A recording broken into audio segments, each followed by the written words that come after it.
What up, dogs? Batgasm here once again. In this video, we're going to discuss one of the most unique and Overwatch's youngest hero, D.Va.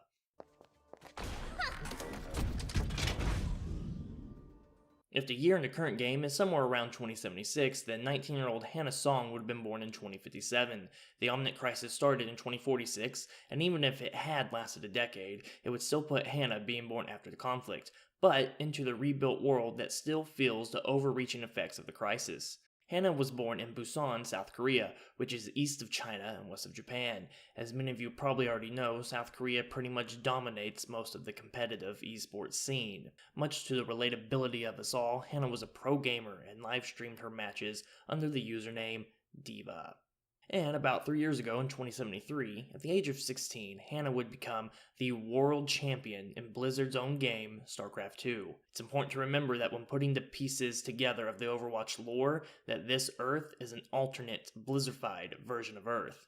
D.Va would go the next 3 years undefeated in all of her competitive matches, but then her life would change forever. About 20 years ago, in 2056, a year before Hana was born, a giant Omnic rose from the East China Sea and attacked South Korea.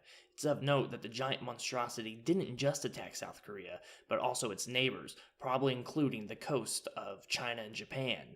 After causing catastrophic damage to coastal cities, the giant Omnic threat was finally driven back beneath the waves. In response, the South Korean government developed a mechanized armored drone unit called Mecha, which stands for Mobile Exo Force of the Korean Army, to combat the giant Omnic in case it was to ever return from the sea. In the years to come, the Korean Army's foresight proved true, as every few years the giant Omnic would emerge once again from the sea, modified after learning from each previous engagement. As mentioned in the previous video, this to me seems influenced from The Incredibles, as the robot they called the Omnidroid will learn and be upgraded after each battle with the various supers. Even the lifeless, humongous, terrifying presence it would display matches my own mental picture of the East China Sea Omnic. Each time the Omnic attacked, the battle against the Mechas would always end in a stalemate, but it would always return with further upgrades and modifications. This does lead to the question of, is there some kind of underwater Omnic base beneath the waves? The Omniums were on every continent, but they were shut down for the most part, and even then, why come out of the ocean? The mystery lurking at the bottom of the East China Sea is terrifying and intriguing at the same time. But I digress. Finally, sometime between 2073 and 2076, the East China Omnic attacked and adapted enough to disrupt Mecha's drone control networks, and thus the military had no choice but to place human pilots in the mechs if they were to continue fighting off the Omnic threat. As it seemingly appears that the Omnic was still attacking, the Korean army scrambled to find suitable candidates to man the mechs. They turned their sights to the country's pro gamers who had the required skills, reflexes, and instincts to operate the mech's weapon systems. Top stars were drafted, including the world champion, Hana Song, who is known for showing no mercy to her opponents. Since then, she has started to livestream combat operations. Her following continues to grow, and she has become a global icon. Now, it's unknown if D.Va and the rest of the mecha unit successfully drove the East China Omnic back. Her bio does say that she's ready to spring to her nation's defense at a moment's notice, so I'd assume that they did neutralize the Omnic threat, and she is spending her time live streaming to combat operations. But I'd also like to learn who else was drafted for mecha, as it says top stars were drafted, and among them was Hana. So that would likely mean that there was more than one pro gamer helping defend South Korea and its neighbors. I think this would be a cool idea to explore in a D.Va comic book, much like we see more of Helix in Farah's comic. I'd also think that the Korean army wouldn't be fond of D.Va live streaming military combat operations, but maybe with the lack of suitable pilots and the unconventional nature of the entire situation, they let it slide. Not to mention the positive publicity probably doesn't hurt either. At some point during all this, Hana starred in the movie Hero of My Storm, alongside Thespian 4.0, who you might remember from Some Like a Bot. She can also be seen doing an ad for Nano Cola, and it's the little things like this that really cement the idea that D.Va has become a real global icon within the Overwatch universe. I wager that even the name Hana is to invoke comparisons to Hannah Montana, who is one of the embodiments of a quote-unquote pop star. However, that's just my theory. Another detail that really immerses one in the fantasy are all the sponsor stickers over her mech, including Blizzard. This turns her mech into something akin to a race car, and could be another reason the Korean army has no issue with her streaming military operations. Maybe they get a little cut of the sponsorships. Hana was never part of Overwatch. In fact, when they broke up, she would have been around 14 years old. This does lead to the question of where was Overwatch when the East China Omnic was attacking? It's been harassing the coastal cities since before Hana was born. For around 20 years, Overwatch didn't break up until about 5 years ago. And if the Omnic attacked every few years, why didn't Overwatch intervene and help the Korean government at all? Few possible explanations I have come with are, most probably they were busy. Much like how Iron Man doesn't help Captain America during the Winter Soldier, or Iron Man not getting help when his house blows up by any of the other Avengers, they're probably just off busy doing other things.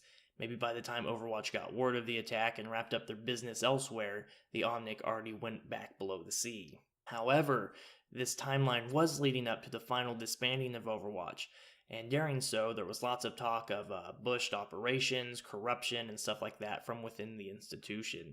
I think it'd be cool if it somehow tied back to all of this.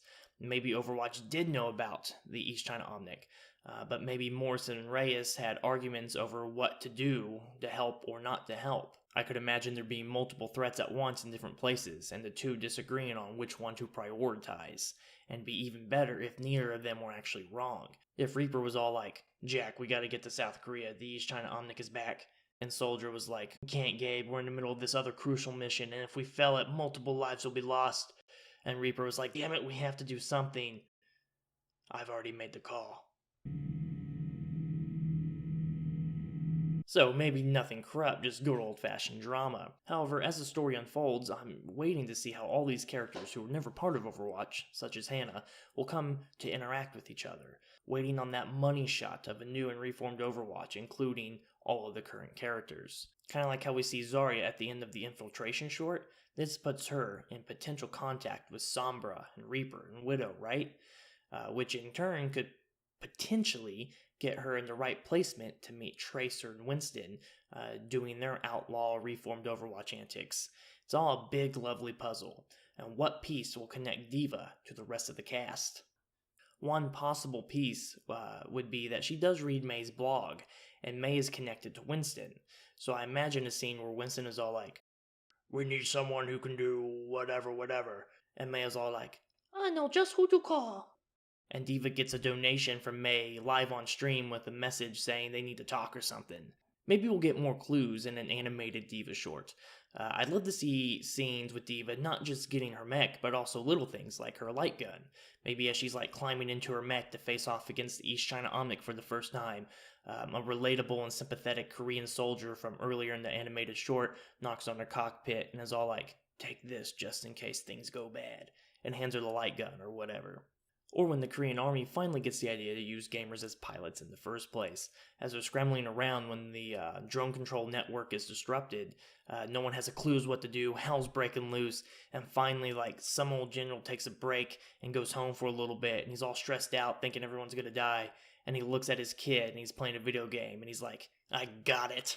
And then also, why is the Omnic going back under the sea and he's getting modifications and upgrades there? I'm all about PvE content. Junkenstein's Revenge was one of the best things about Overwatch so far, I think. Maybe an underwater raid at some point could be really cool. A D.Va animated short would be a very, very badass one to say the least. Until then, that's about all there is at the moment. When new information comes out, we might have to do an update video. But for now, thanks for watching. If you enjoyed this video, feel free to check out a few of my other history series videos or some of my Overwatch theory videos. Thanks for watching, good luck, and have fun.